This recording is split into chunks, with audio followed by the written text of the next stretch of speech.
Dribble.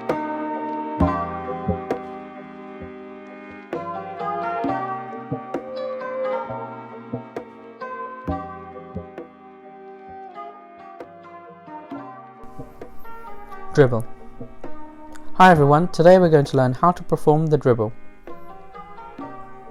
Begin in the following grip in your dominant hand with the top sections of the middle, ring and pinky fingers along the top short edge, the top part of the thumb along the opposite edge at the bottom corner furthest from the hand, and the index finger straightened on top of the deck. To perform the move, you want to bend the cards by applying pressure upwards with your thumb and downwards with your index finger.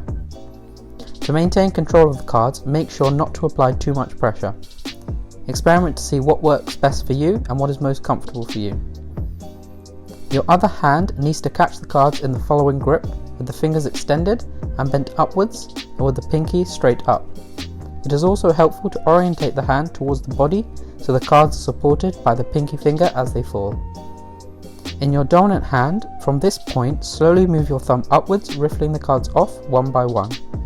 If it feels more comfortable, you can also place your pinky at the long edge and/or curl the index finger on top of the cards when performing this move.